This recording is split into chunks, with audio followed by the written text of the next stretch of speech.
Jamen hej så. Hej. Hej. Hvad glæder du til at komme ned til Sidney Lee? Jamen jeg glæder mig vildt meget. Jeg er helt oppe at køre. Jeg er helt spændt på, hvad den Sidney Lee er i hvert fald. Jeg har aldrig været sådan en samtale med ham eller snakket med ham før. Så jeg glæder mig til at lære ham at kende. Nå, men hvad har du derinde i dit lille skur? Ja, men det er alt det med musikudstyr og alt det, hvad nu, ja, lys og udstyr og alt hvad med musik at gøre.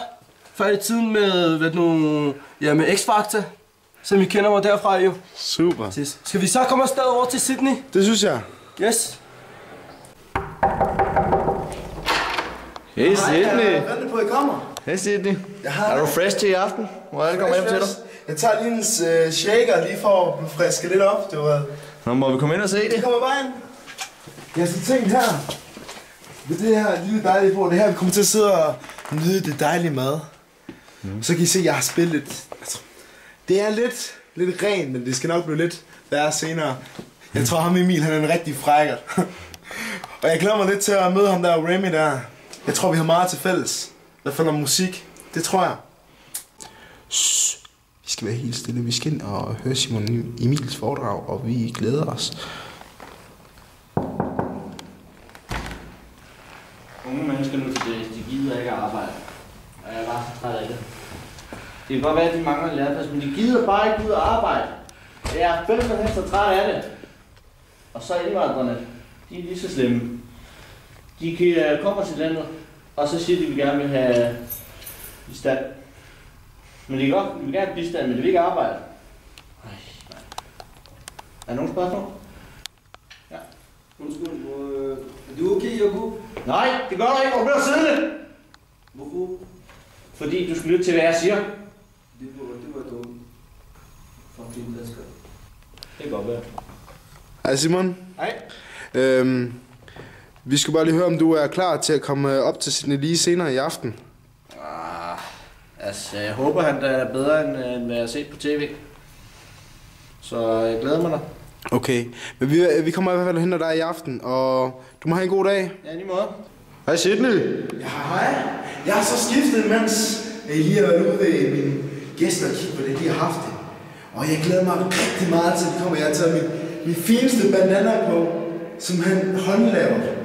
Og jeg har fået en rigtig god læderjakke på, så jeg er bare klar til det her. Jeg føler virkelig, at jeg klæder ordentligt på til det her arbejde. Så jeg glæder mig så meget til, at de skal komme.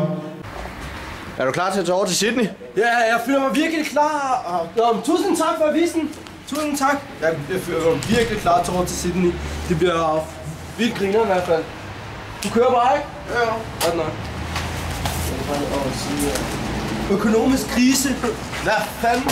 Jeg er sgu da kommet ud af min økonomisk krise, det her. Det er sgu for noget latterligt, det her. Den avis skal jeg sgu ikke have. Prøv her, jeg har sagt til dig, du skal ikke hente de der fucking aviser mere. Undskyld. Ja.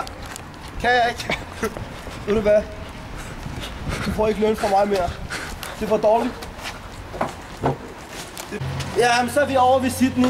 Tak for turen. 120. Nu holder du kraftigt med kæft. Jeg har sgu ikke penge til dig. Det bliver en helt anden dag. Vi ses. Nå Sydney, har du ryddet op? Ja, jeg synes, det er blevet rimelig fornuftigt. Ja, min gæst kommer så. Hej Remi. Jeg hedder sgu da ikke Remi. Hvad så, Sydney? Hej. Det er hyggeligt at møde dig. Jo, det er lige over. Ja, Jeg glæder mig til, at du kom. Kom, Ja, jeg skulle også. Skal være her. Jamen, jeg glæder mig til at se, hvordan du bor. Ja, det bliver spændende. Ja. Vi skal lave nogle små aktiviteter. Emil han er ikke kommet endnu, men ja. Men sådan er det med politikerne jo. Ej, hvor ser det hyggeligt ud, Sydney. Ja. Jeg har lige taget en lille shaker frem til dig.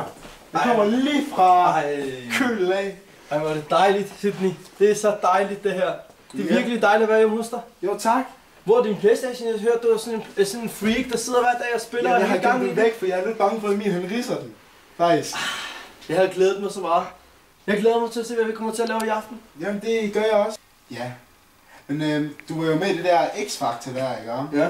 Så tænker jeg på, når du nu kan bedømme andre, kan du så selv synge, eller kan man få en smagsprøve på det, eller? Det kan jeg i hvert fald, men det er så længe siden, jeg har begyndt at synge. Jeg har bare en lille smagsprøve til, bare lige for at lige høre, hvor du ligger musikalsk. Så hvis du går knipsen fra mig, så vil det være dejligt, Sydney. Kan du være med på det? Ja, det tror jeg godt. Bare lidt hurtigere.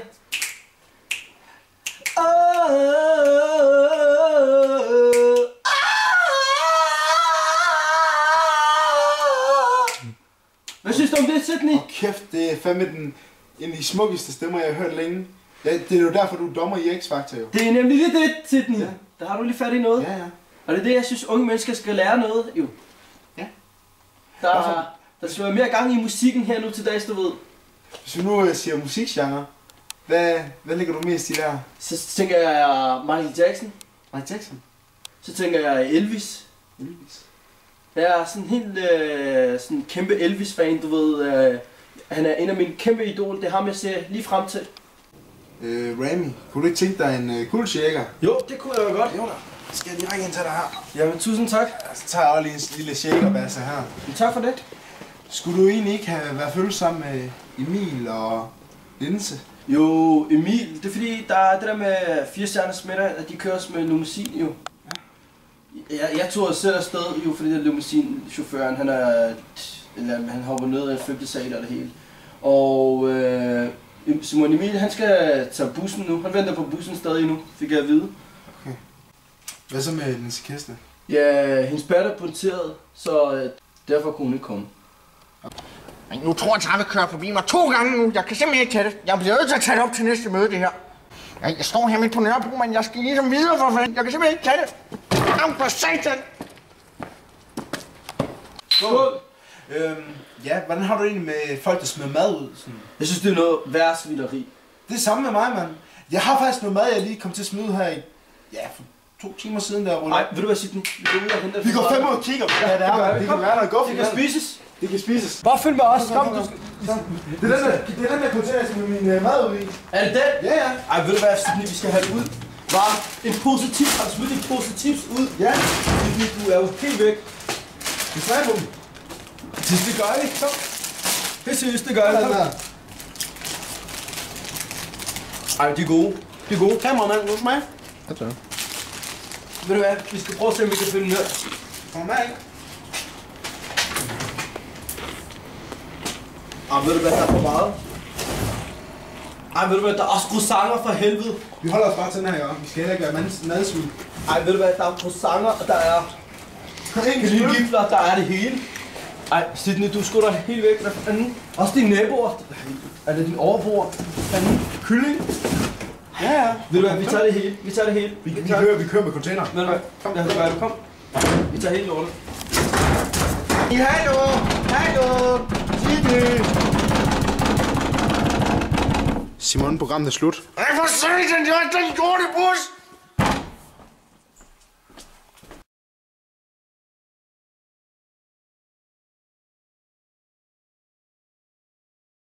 Er nogen, der har nogle spørgsmål? Jeg har en herovre. Ja, hvad er det? Kan jeg ikke få lov til at gå? Nej, nu har du kraft i min kæft og sender dig ned!